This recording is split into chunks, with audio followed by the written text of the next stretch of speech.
Hello, hello, and welcome to yet another Meet the Expert. We are here today with, it was kind of a quick last-minute introduction on this one via Facebook, but this particular individual that we're bringing in is kind of a pretty big milestone for Agora.Community, because we've been hinting for a while at the idea of bringing or sort of breaking into new territory, new ground beyond the typical animation content that we've been providing. This is something we've always wanted to do. We've been wanting to do this for a while, and we've been talking to this amazingly talented person for quite a while on what we could do to kind of collaborate. And so now is a pretty perfect time, because he just released a very, very impressive short film just recently, and along with that is going to be a learning path that he's creating, which is going to break down essentially the techniques and his philosophy, his workflow on how he goes about creating such a masterpiece, which will touch on lots of different areas outside of animation, like lighting, like VFX, like look dev. Like there's a whole pile of, like there's a big bucket of different disciplines that he's sort of checking a lot of boxes on, and these kind of things don't sort of just happen overnight. Trying to the skill sets that are needed in order to be able to build something like this take quite a while to develop. So it'd be awesome to be able to pick his brain a little bit and sort of understand what it takes to make these kinds of things. So let me just bring in none other than Amaru Zeas. Here we go. Hello. Oh, let me get rid of this graphic. Hello, Maru. How are you?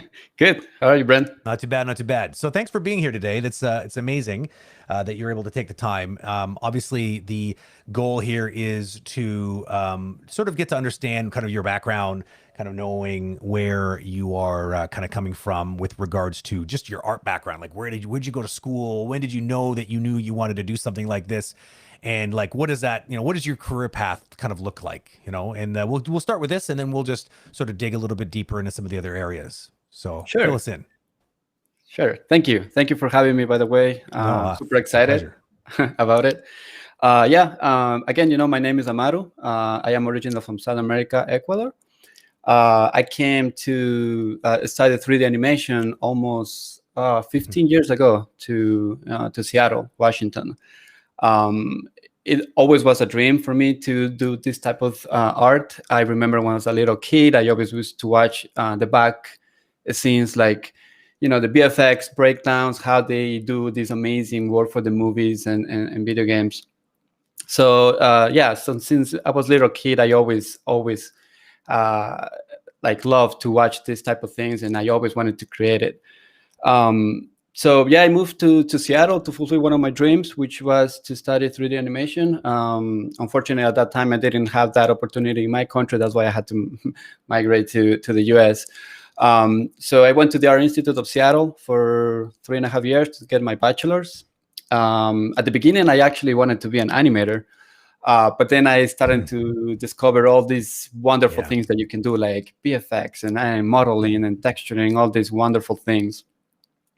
So I ended up graduating from the Art Institute. Then I've been working in the CG industry for almost 13 years. I've been working pretty much everything, like from video games to smaller marketing houses doing like, CG renders, still renders. And then recently I joined Amazon. Is an internal team of creators who we are producing short films. So it's been, quite an amazing journey for me. I love what I do. I just sometimes can't believe I get paid to do what I do, because I have fun every day.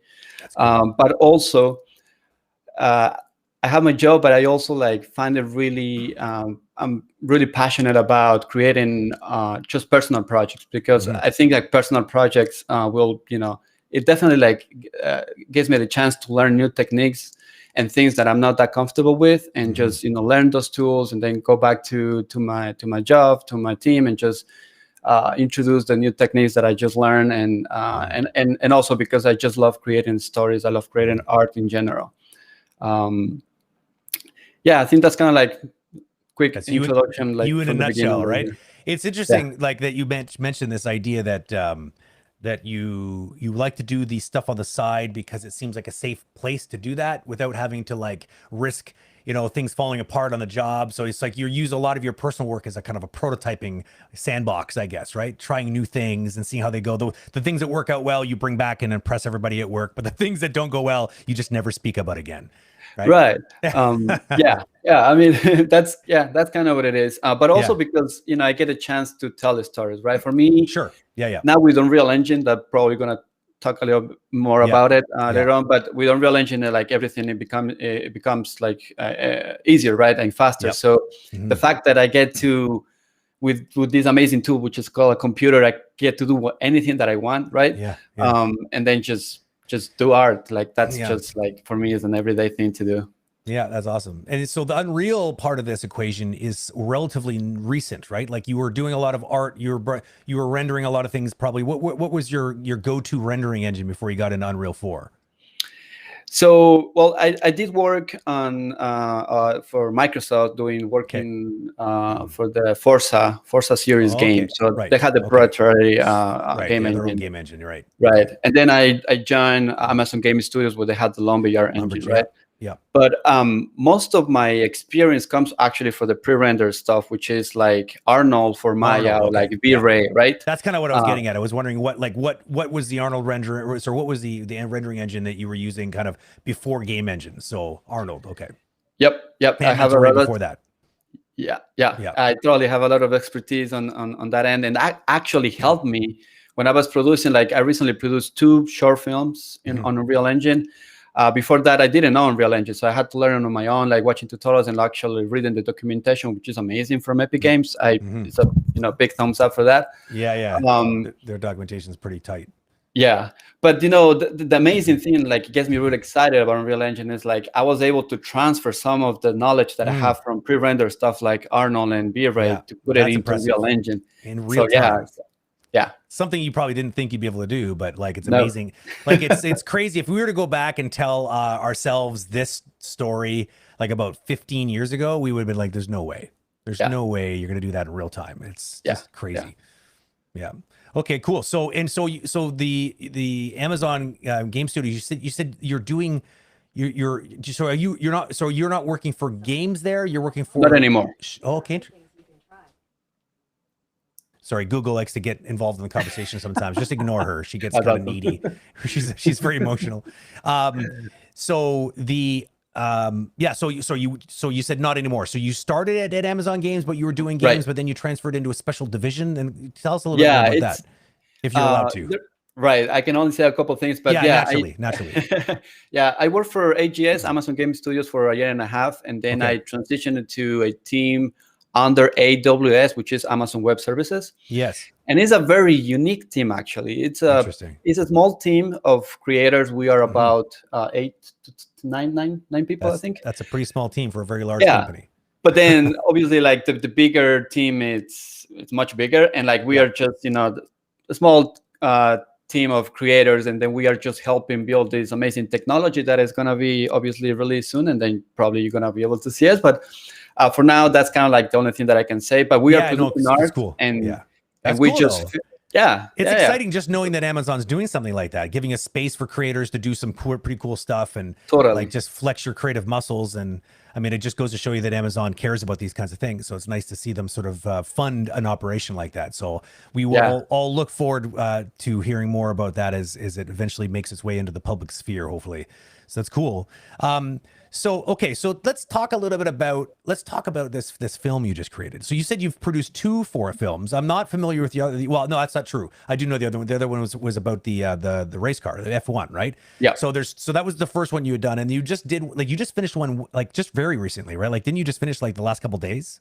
Yep. Last week. Yeah, so it's like fresh right off the press. So I did link that in the Facebook and the YouTube invite. So if you are curious to check this out, he will be showing. I'm always going to show some of his work tonight, but probably won't. Well, maybe we can watch it with the video too. But I think it deserves a proper viewing with the In proper 4K. sound. Like, yeah, you should check it out. I would want to make sure that we do it justice. Images are fine, but like film, like with such high quality that he's put into this, you should check it out. It's very easy to access. It's just on his ArtStation sort of profile. Just go check that out when you can, because it's quite amazing. So, okay, so you just finished this like literally last week. So tell us a little bit about like you already kind of gave us a window into why you do these. A part of it is because you're a storyteller. You like to be able to like produce content. You like to make art, as you put it, but it's also a nice testing ground to try new techniques. So this latest one, what were the motivations on a technical level? What was new? What new tools were you putting in your little bag of tricks with this particular film?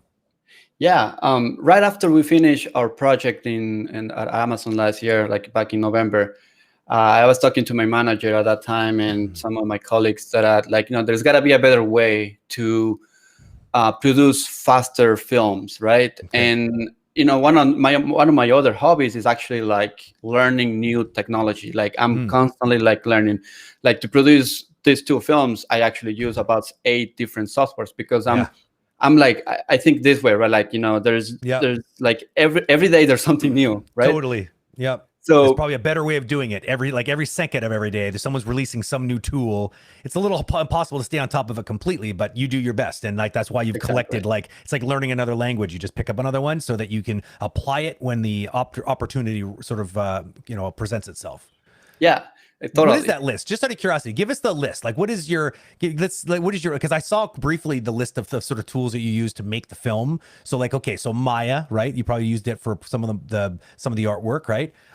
There's Substance. You're a big Substance painter guy, right? This amazing software. I wish I knew how to use this better. It's on my list. It's on my bucket list of something to learn for sure. Walk us through the other ones, because Unreal Engine 4. What else?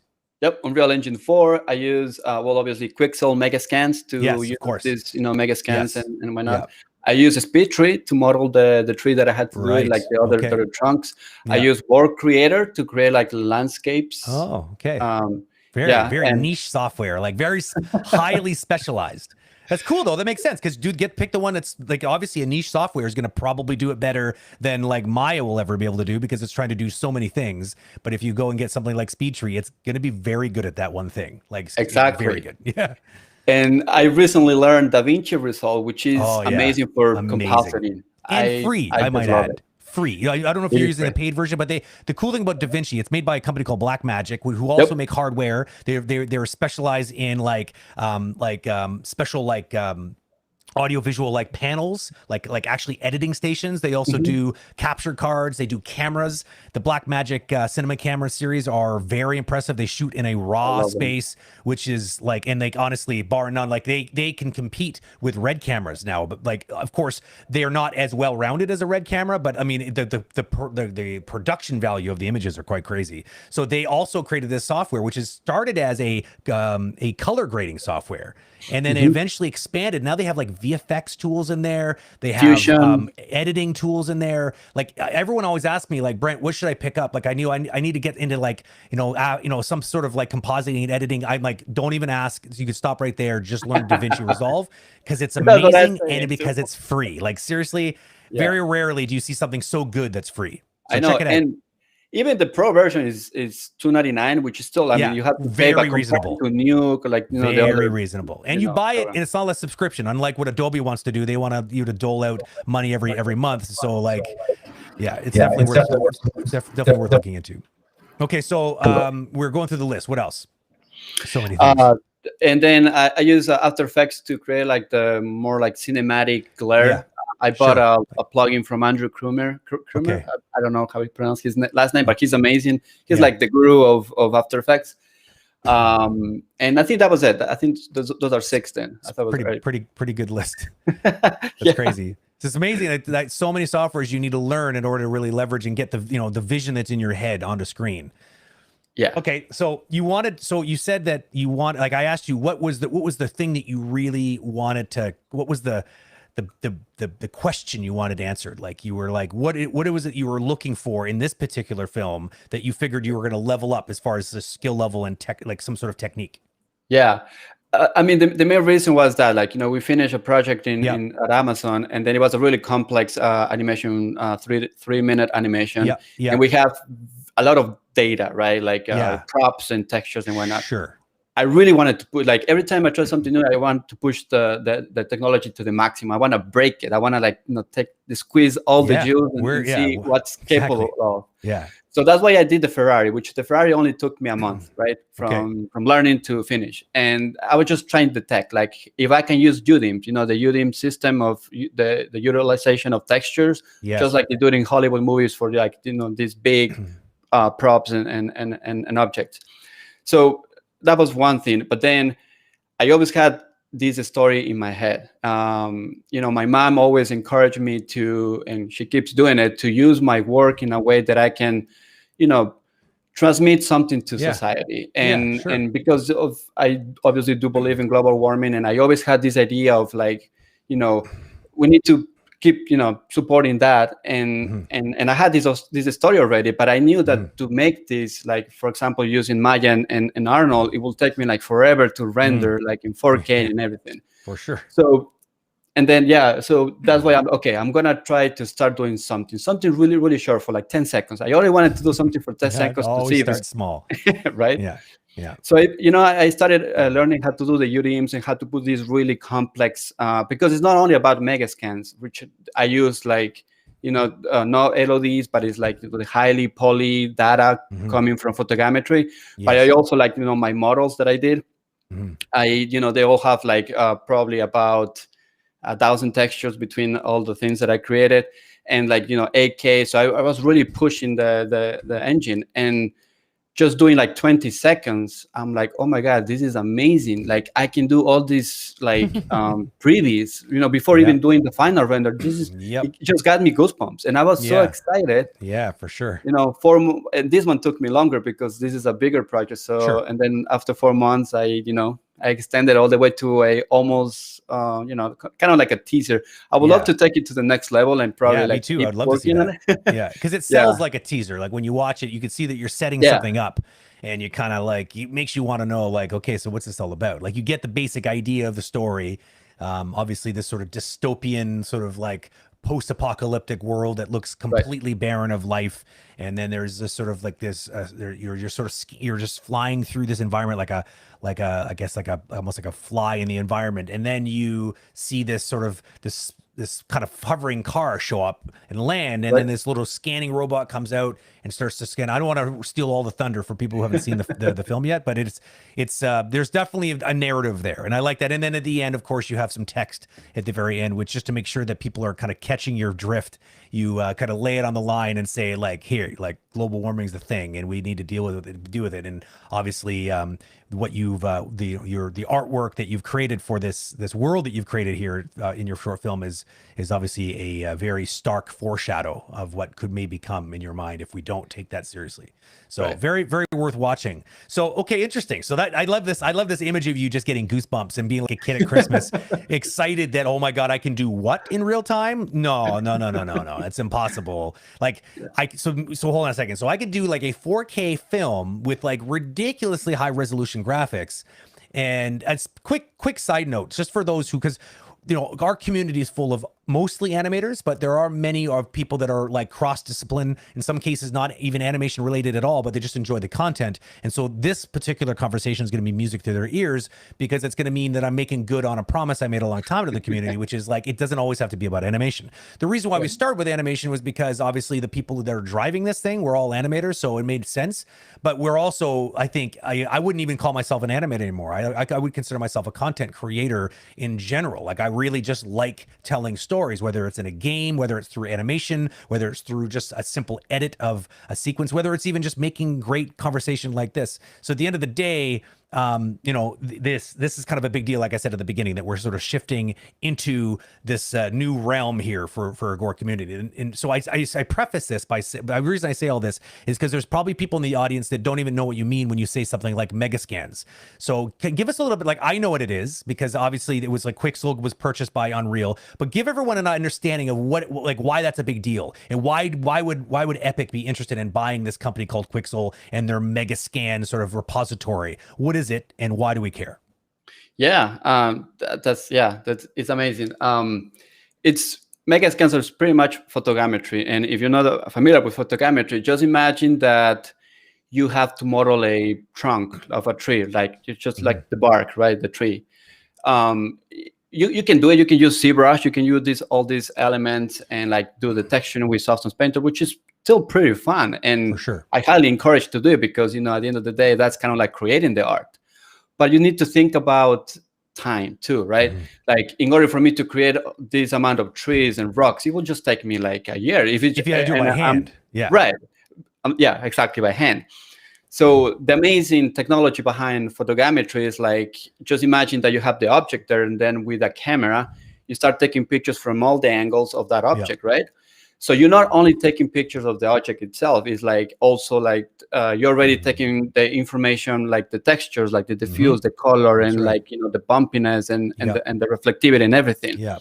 And then you process that data, and then you end up with an actual 3D model ready to just render. You don't have to do anything else with that. So that definitely helps you with speed things up tremendously. For sure. Yeah. And the Quixel Megascans, they are right now like the biggest, I think, in terms of they're creating like a lot of content, and it's like very highly detailed. It's quality and quantity is what they are. Yeah, it's amazing. Like the quality is just like top notch. Yeah. But at the same time, with technology, again, even with your iPhone, you can still do it your own. You can still do your own photogrammetry. It's crazy. We live in a world where we can literally do this. I mean, the quality is not nearly the same unless you actually, I mean, even, I went looking for what kind of apps can you buy, but then again, the LiDAR, which is really unlocking the next level of scanning on a handheld device, which the new iPhones have, the iPhone 12s. They have LiDAR technology, which helps with AR, but it also helps with this, because it's about using light and the way that light reflects off of surfaces. It helps kind of reconstruct the surface of an object that you're looking at. So I don't know if anyone's played with it already. There are a couple free tools that you can get, but I haven't seen anything professional come out yet. But I'm sure it's coming.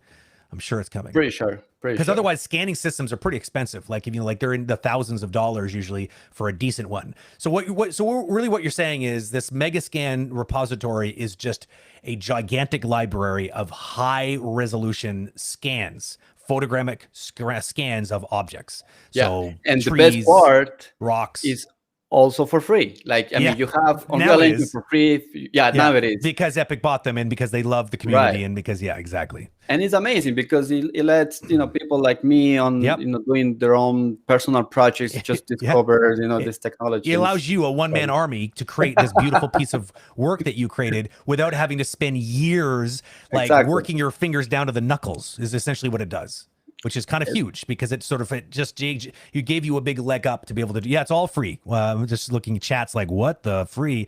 It's 100% free because Epic decided to buy them. Epic's been very, very, very, very, very aggressive with building content for in even like feature sets, like multiplayer feature sets.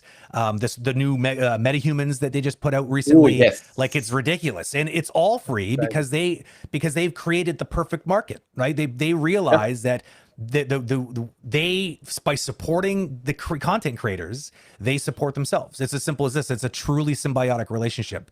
Like, they know Epic the value. They just figured it out. They get it. They invest in the community of creators, and they will be investing in themselves, and that's the attitude they've taken. And ever since Fortnite made so much money, it's like it really unlocked their ability to really double down on this and acquire big companies like Quixel. So that's cool. So all right, so that's one of the many crazy tools you used and leveraged to kind of make it work. But it was also the idea of, like you said, like the fact that using Unreal Engine really speeds things up and it allows you to even render these things at a relatively quick time. So you just wanted to level up in general with regards to how can I make this kind of work like faster and more efficient? That was the big question going in, right? Exactly. And super, super high res. Like, you didn't want to cut corners on the quality of the textures or anything like that. You're like, nope, I want to do this is the bar. I'm setting my bar high. Like, I want it to get as close as what I could do with pre-rendered stuff, but I want to see if I can make it happen in real time.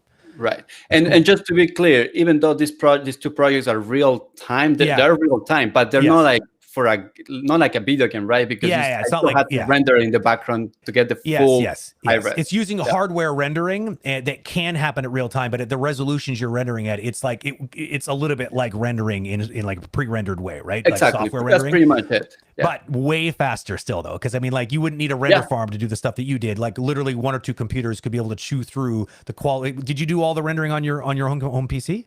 Yep. There you one go. GPU, 3090. There you go. There you go. A 3090? Yeah. Well, okay. Well, that helped a little bit, right? Yeah. I was lucky to get one. I was just searching for one because well, it makes sense. I mean, if it allows it, like, literally, you're probably one of the few people who can really justify it, because a lot of the people that are trying to kill each other to get their hands on a card like that are probably just going to be spending the time playing friggin', like, not that I blame them, but they'll be playing a lot of Valorant and they'll be playing a lot of like video games with it, which is good. I don't play games on my computer. Oh yeah, well, there you go. No, it's too precious. Don't I get it. But and something that I would like to add, like, I kind of like a rough estimate, like, rendering about 5,000 frames, for the entire length of all 6 shots that I have. I think on my GPU it was about 32 hours, give and take. Yeah. If you imagine having the same amount of frames with the same amount of quality, that 4K with the best samples using Arno, I can estimate that going more than a month easily.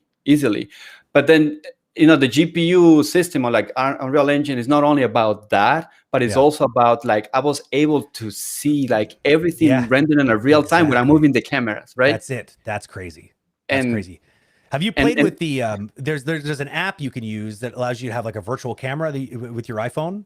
I was messing with this a little while ago, which is ridiculous. That doesn't even make any sense. That's virtual production. Oh, with your iPhone. So like so you got your iPhone, and you have to load an app in it, and you have to like load a plugin in Unreal, and then essentially you establish a link over Wi-Fi, and the next thing you know, you're using your iPhone, but what you're seeing on your iPhone is not your room. You're seeing your environment that you've created in 3D. So you can imagine someone like Amaru who's building these very highly realistic environments. It'd be kind of trippy to be looking at that environment through this phone, and as you move it around, it uses these sort of the accelerometers and all the other sensors on the phone to be able to understand what you're doing with it, and it just drives the it's like a real-time motion capture of the virtual camera inside of the 3D space. That's the technology that they use for the Mandalorian, right? If Same kind of, it's the live link. It's all about live link. Yeah, exactly.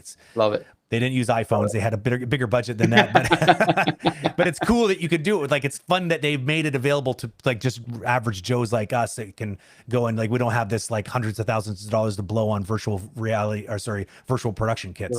But yeah, if you are interested in this kind of stuff, yeah, you should absolutely check the making of Mandalorian, because ILM has been setting the bar very, very high when it comes to really, truly doing the same kind of stuff that Amaru is interested in, which is leveraging this real-time sort of rendering engine environment and what it can do for changing the landscape with the way we tell stories. And what's interesting about them is that they're mixing it into live action shooting, which takes things to a whole other like crazy, mind-blowing level. So definitely something worth looking into. Okay, so let's transition quickly before we ran out of time. I do want to talk. I mean, I think you wanted to show us a couple of things. We probably should have opened with that, but I kind of want to just get right into the conversation. Let's give us a little tour of some of the stuff you've been working on. Give everyone a little taste. I'll bring it up right now, and then what we'll do is, before we run out of time, we will just talk a little bit about this learning path series that you're in the middle of creating, so people can kind of whet their appetite with that as well. So take us on a tour here, my friend. All right. So I'm gonna switch tabs. There you go. Okay, so yeah, this is my Behance portfolio, kind of. I also have a website and ArtStation. Sometimes I think I like a little bit better Behance, just because it allows you to actually upload your like 100% full resolution artwork. And ArtStation, they're limited to 4K, but again, 4K should be at least enough. But because I am addicted to detail, you're a visual file, I guess is what we would call you.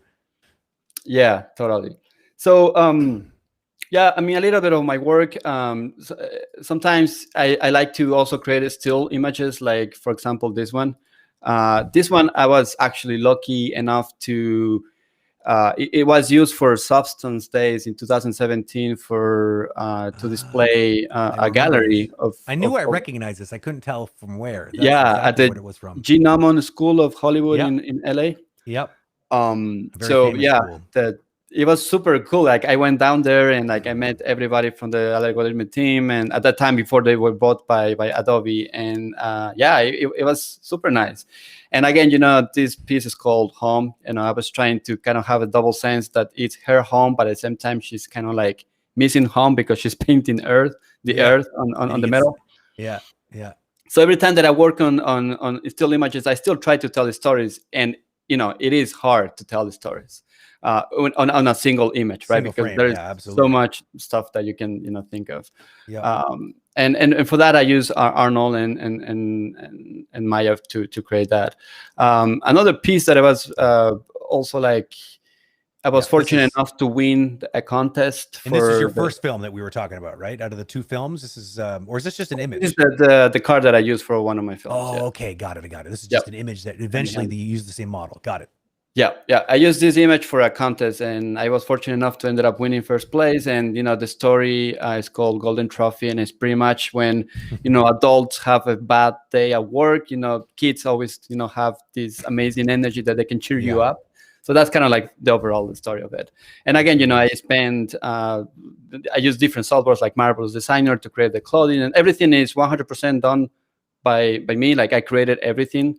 When I work on still images, I tend to do that. I tend to create everything and not use like Megascans and stuff. But obviously for more like animation and like when I'm producing something that it requires much more work, then obviously I will use more. Volume is the deciding factor, right? Yeah, exactly. No, just so is it? So I'm curious though. This begs the question, because if you're doing a single image, you could still use something like Megascans, but I get the feeling that like the artist in you, the craftsman in you, kind of enjoys the process of creating these surfaces by hand when it's a viable option. But it becomes no longer viable when the production's so big in scope that there's no way you could possibly produce all the assets. Here, you get a nice blurry background. Most of the assets are the two characters and the car, but like you get away with a lot of stuff in there that doesn't need to be like highly, realized, I guess is exactly what it comes down to. Yeah, that's exactly.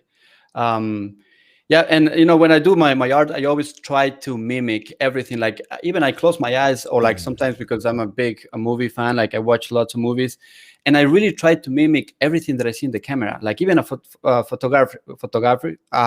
photography. Sorry. Yeah.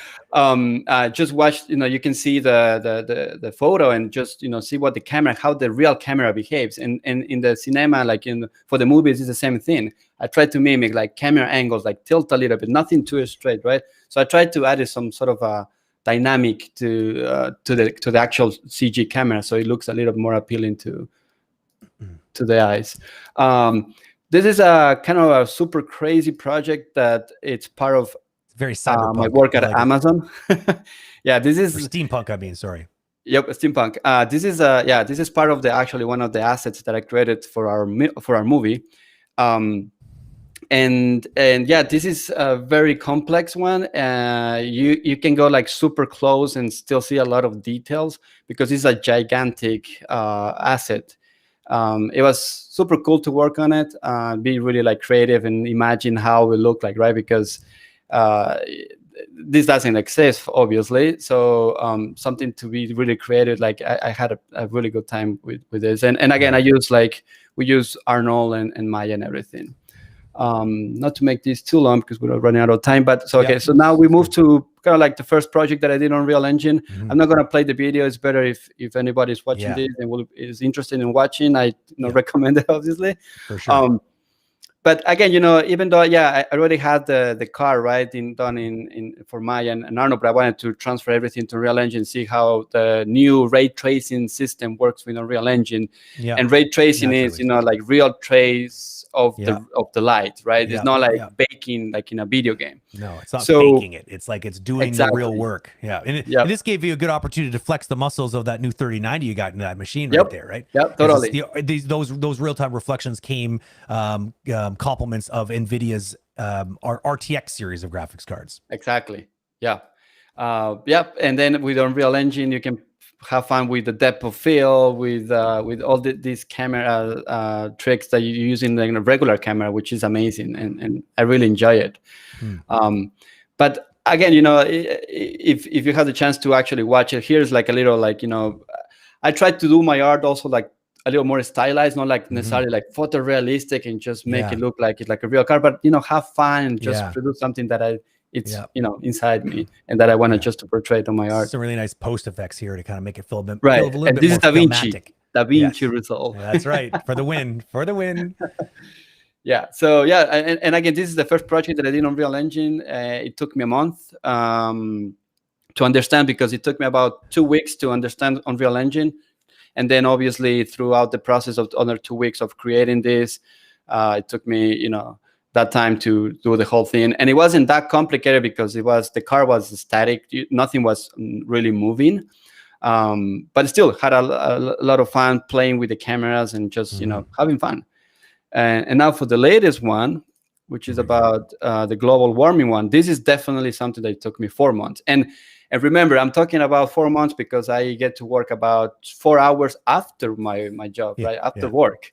So it's every day 4 hours, between 2 to 4 hours, and then the weekends.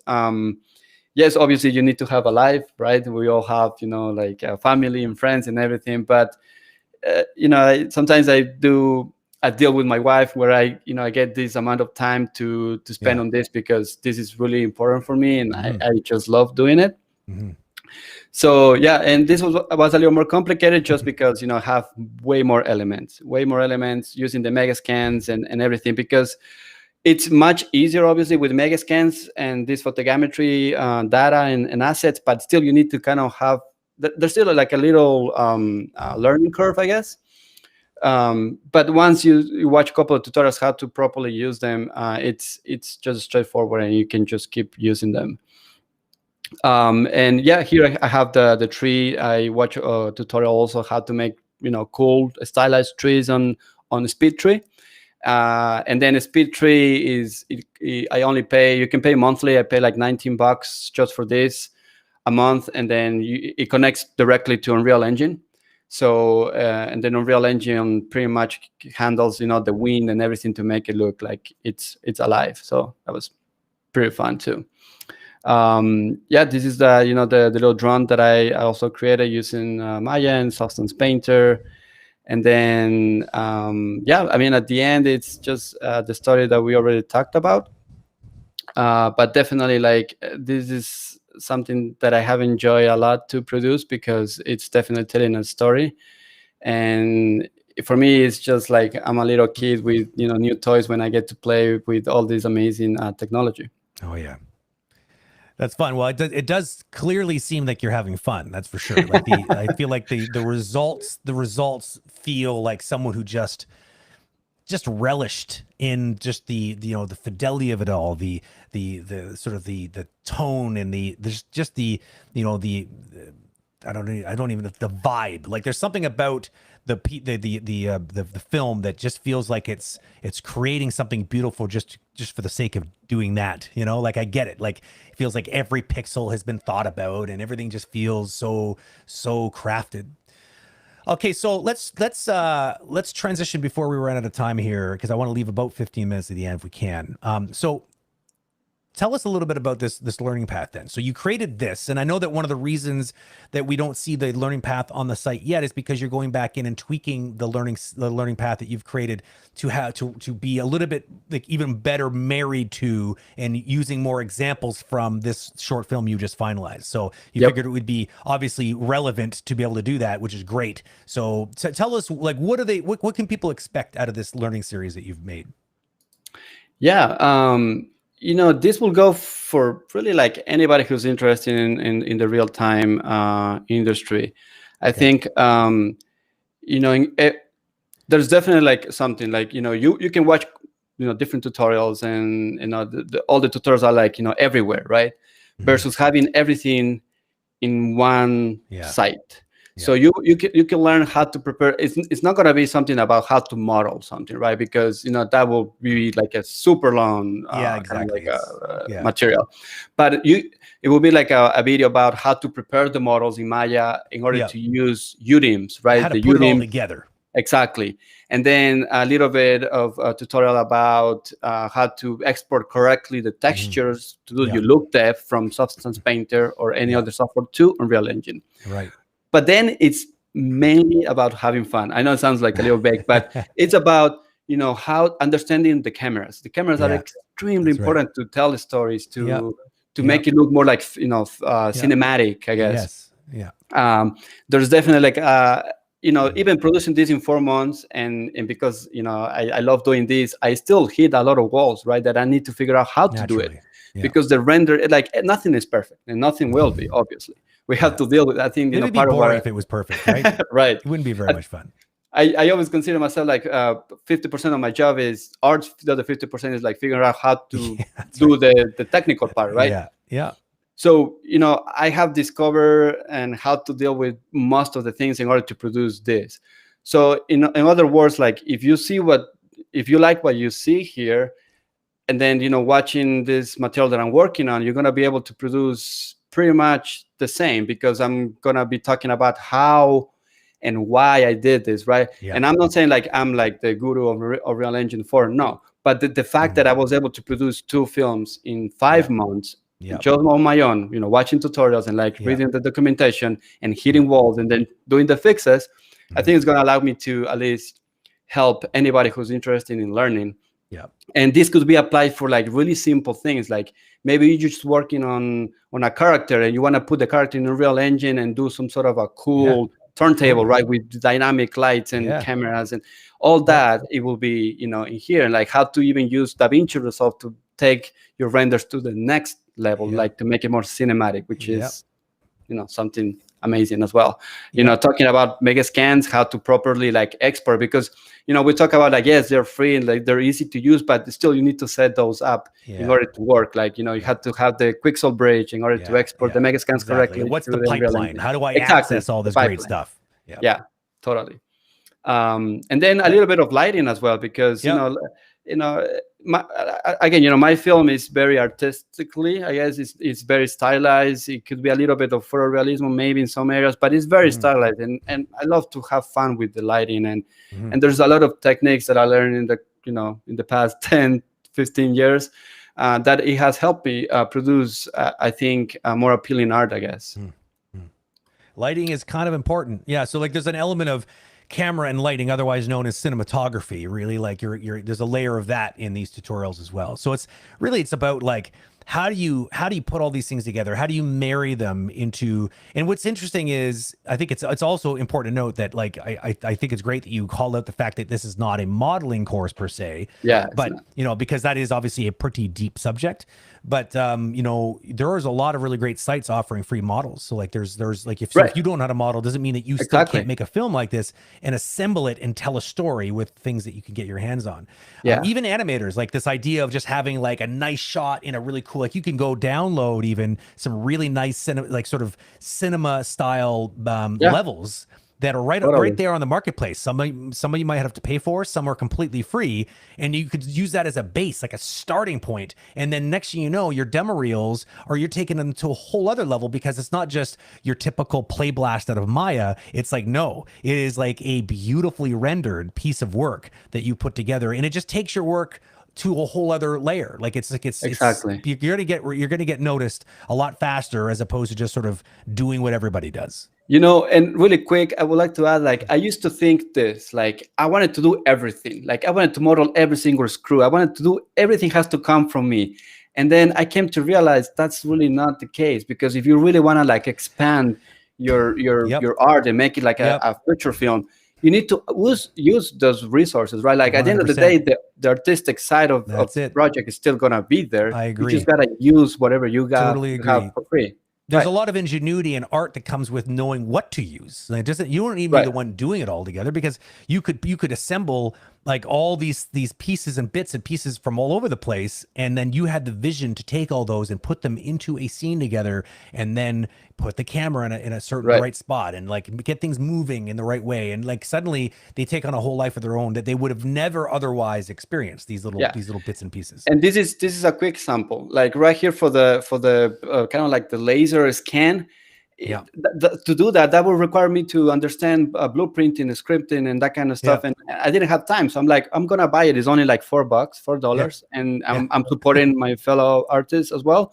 And you know, I was able to produce this film with just spending $4. Yeah, that's cool. $4, and then that would have been like otherwise days to probably figure it out, maybe. Right, and to tune it to make it look the way you want it to look, and exactly. It's analysis paralysis. I think that's something often happens, right? It's like sometimes we have these big ideas for films or for small projects, and you want it to be exactly a certain way, and you want to do all of the things on your own. That's a good, like, sometimes that could be a really good way to never get it done, you know, as opposed to just, you know what, man, find a way of like, you can't have it all. You can't always have your cake and eat it too. Sometimes you just want to move forward and create something, and sometimes that means reusing things. Yep. Totally. So I don't know, man. You're an inspiration. I really think it's fun that you're going to be putting this amazing gift on the platform for us in the community, for people to take a look at. I know that a lot of animators, not just non-animators, are interested in knowing how to put together nice, beautiful things instead of Unreal, because it is a very powerful tool. And I think that your work is obviously a very clear testament to that reality. And it's nice to know, like, I like this. I think one thing I want everyone to take away from this is that keep in mind that this Unreal stuff, yes, Amaru has definitely been doing this whole, you know, lighting and rendering thing for a while now. Absolutely. But the Unreal thing was very new to him, you know? So it's just, it goes to show you that like you could pick these things up. And I think that's kind of the point of his learning path, is that like anybody can take that and do something with it. What they do with it will be determined based on their own maybe skill set and experience, but anybody can do something with what he's going to be showing in that learning path. It'll be up to you to decide. So I wanted to open up to questions, because naturally we have some people in here probably wanting to pick your brain a little bit. So if you do have a question in chat, then now is a really good time. I'm going to kind of scroll up right now and see if there's anything that popped up that is worth mentioning. There's one here that I got caught with the corner of my eye by Pixel Theory TV. Hello, Pixel Theory, yet again. How are you, sir? There is a question here saying, is Speed Tree, in your opinion, better than Houdini for trees in Unreal? It's a very specific question. Have you had a chance to using Houdini for building trees?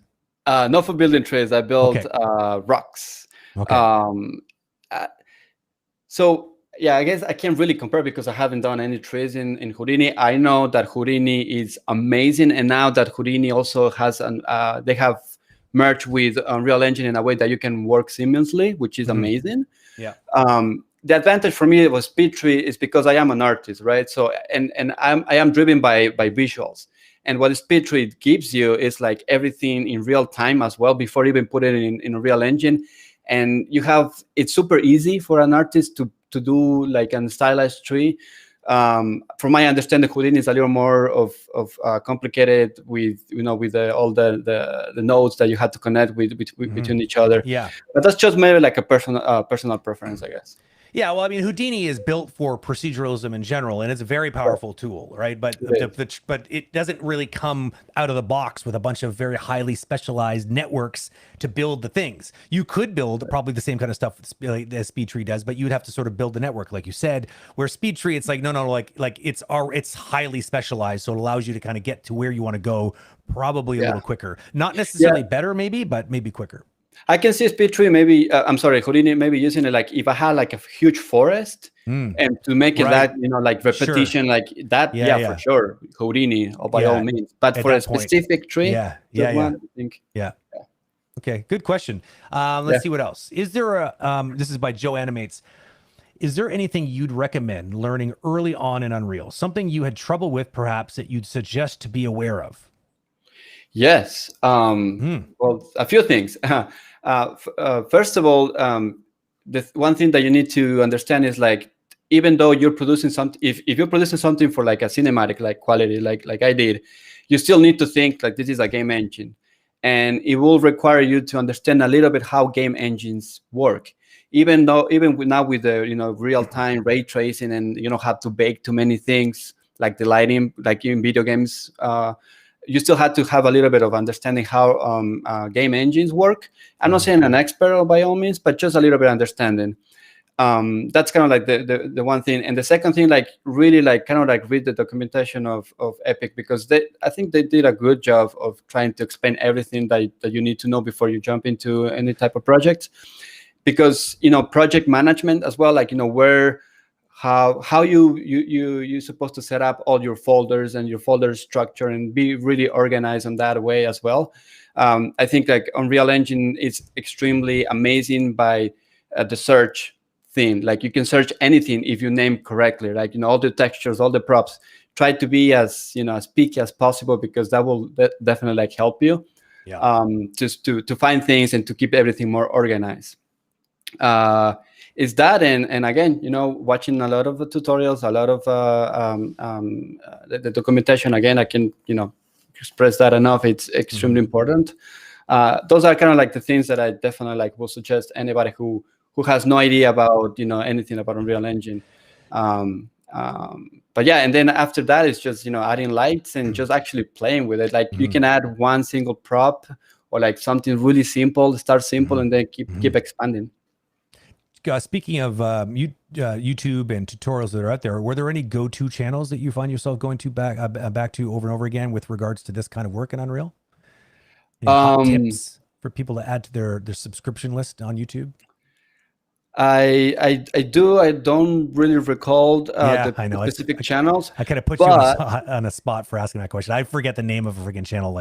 But one thing that I always do in my projects, I either use to get my reference pictures, I use Pure Ref, which is amazing.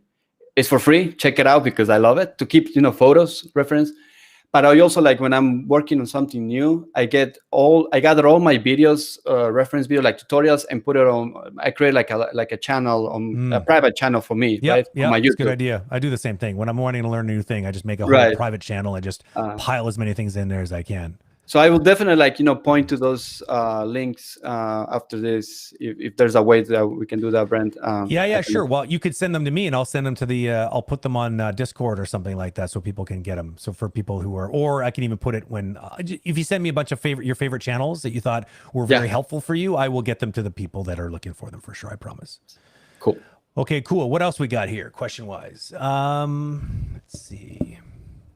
Does anybody else have a hot question for Mr. Zeas? Anybody? A difficult one. I only want really hard ones. I want to make them sweat.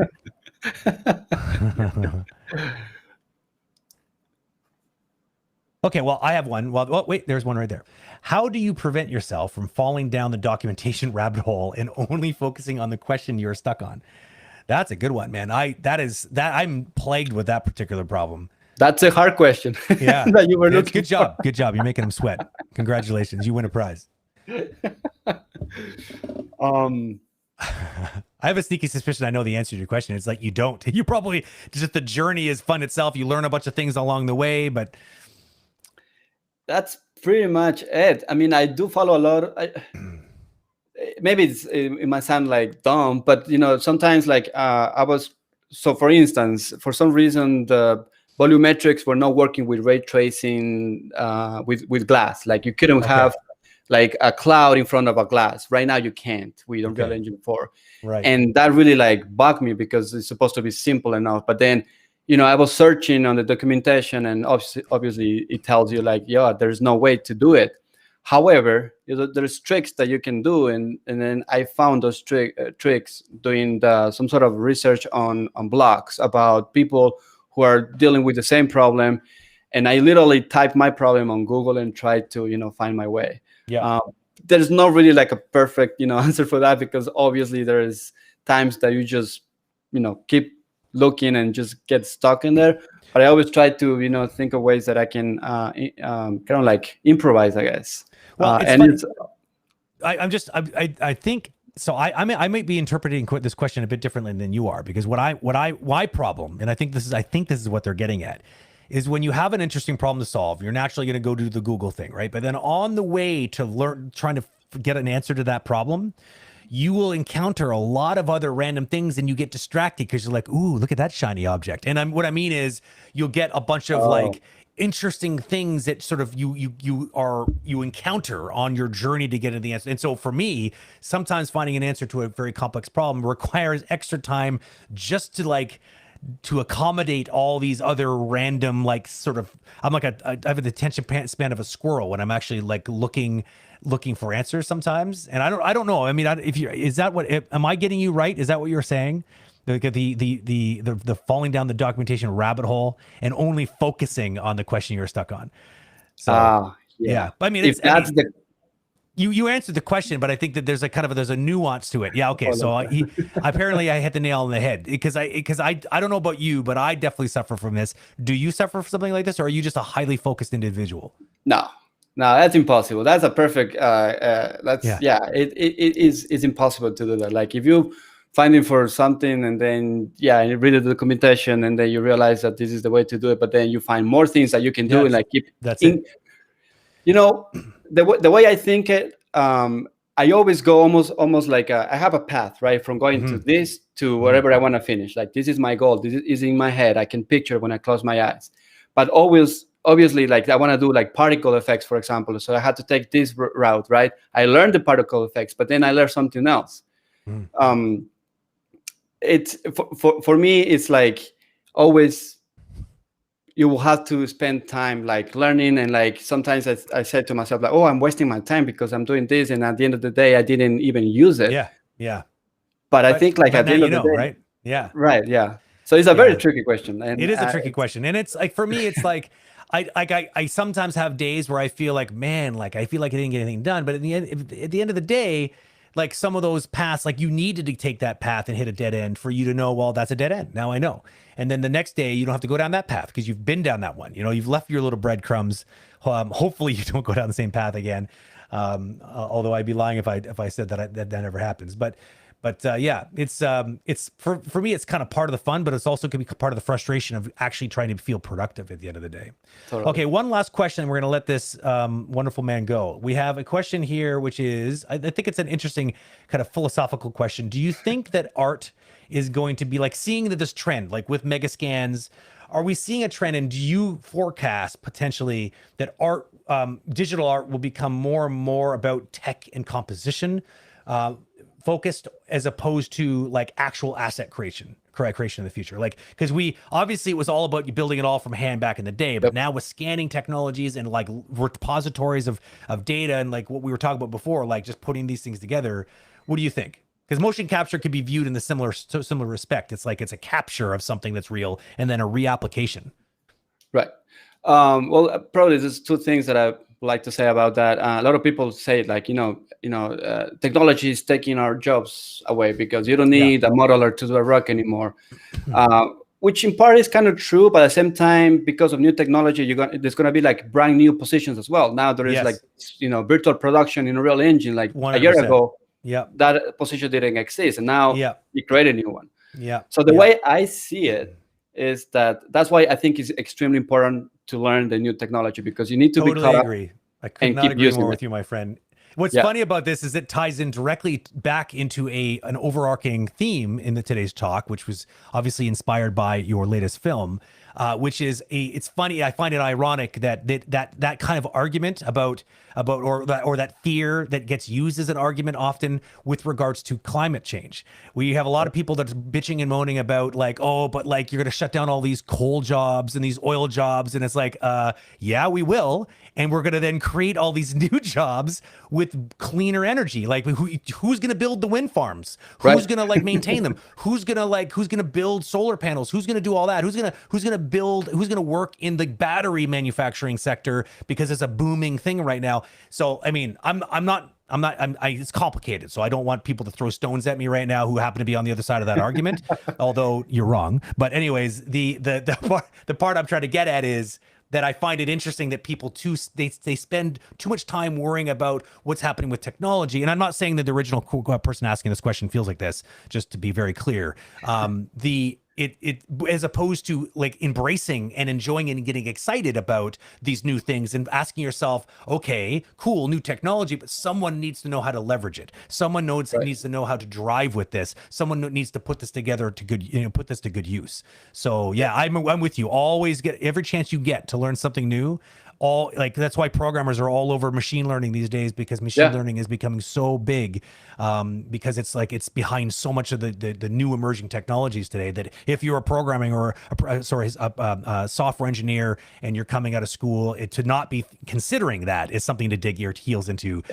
You're probably making a big mistake. Yeah. And the second part, really quick, it's that I still think, like, even with this amazing technology for the years to come, I still believe that we, the humans, like our brain, are like the artistic part of it is still like very hard to produce as like AI. You still have that, like, passion and be artistic and tell the stories. Totally. It's still gonna be there. So for me, it's like the story part is the key. Yeah. So for me, it's like, yes, this technology, obviously, it could hurt a little bit at the beginning, but if you learn to use it, you utilize it the best way possible. Like for me, like 5 years ago, I would like to make a film on my own in 3.5 months. There's no way. But now you can. Yeah, exactly. Yeah.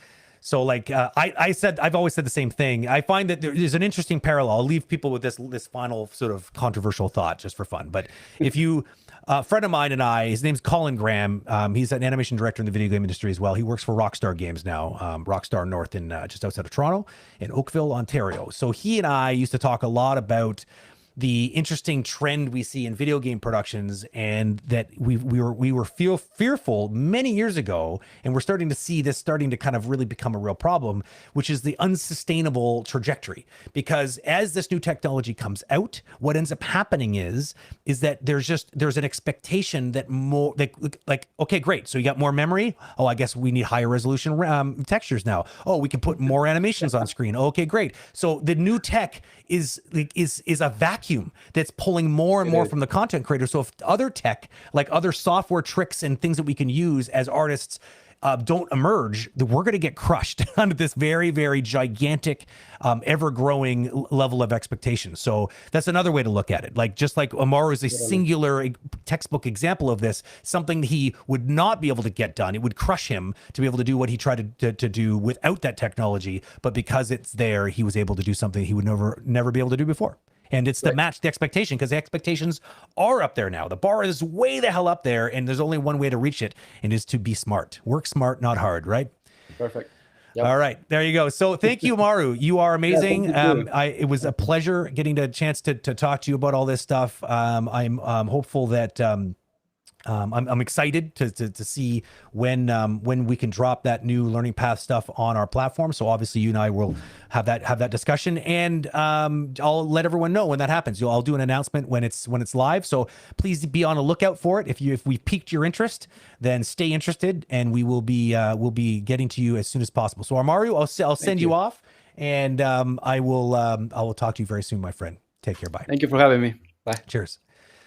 Okay, so that was awesome. Hopefully you feel that we have lived up to one of our promises of making sure that we are, looking beyond the animation scope with regards to the kind of content we put on here. We've always wanted to. We always. And we are totally inspired to continue doing this. Probably, who knows where the trajectory takes us, but I would like to think that we can branch out really quite far beyond animation. So so you guys were all here first to be the first members of the Agora community. So it'll be interesting to look back on these days on a conversation like this and like just kind of chuckle to ourselves as to where it all ended up in the end. Hopefully they're delightful, happy chuckles as opposed to the sad chuckles. So until next time, everyone, I will 100%. I'm excited about what this week is all about because we have a couple animation bingos happening this week. We also have another conversation next week, and we will have another one of these Meet the Experts, hopefully next week. The individual in question is unfortunately under the weather at the current moment, but hopefully they will be up and running sometime next week. So you don't even know who I'm talking about, so I'm not really spoiling any surprises. So see you around. Take care. Love you guys. Cheers.